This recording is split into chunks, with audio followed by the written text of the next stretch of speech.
Let's draw the Lewis structure for KOH, potassium hydroxide. Point number 1, potassium is a metal.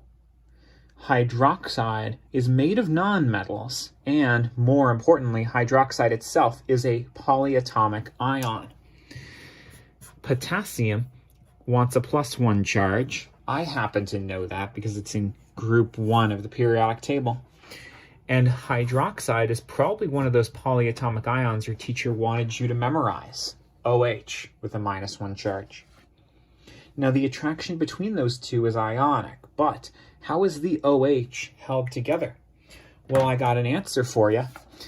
Oxygen is in group 16, so it brings 6 valence electrons. Hydrogen is in group 1, so it brings 1 valence electron.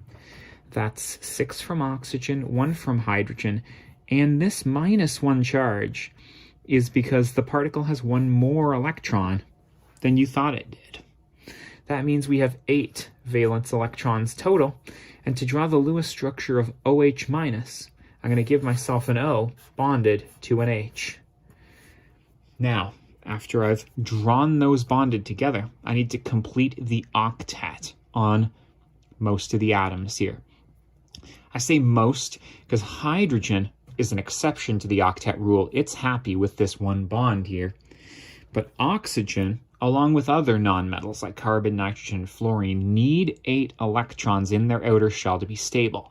I know you've heard of the octet rule if you're drawing Lewis structures. Now I have 8 electrons to deal with, and I've already put 2 down. So 3, 4, 5, 6, 7, 8. It's all the electrons I've been afforded, and thank goodness it completes the octet on oxygen. I'm going to put this whole thing in square brackets with a -1 charge, because that's what you do with charged particles in Lewis structures. To show that it is attracted to the K+1, or the potassium ion here, I'm going to draw my K. K brought 1 valence electron with it.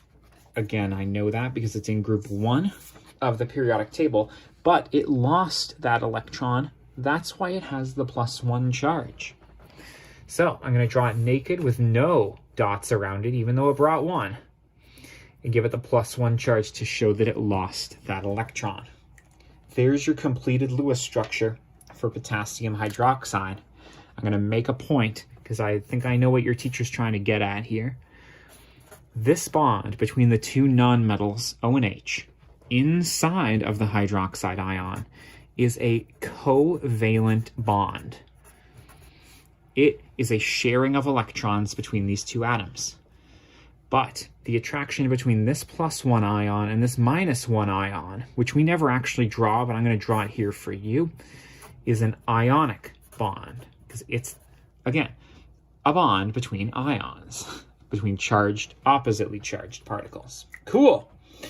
This is one of the rare Lewis structures that has both ionic and covalent bonds, but here we are. I did it for you. Ain't no fictions. Best of luck.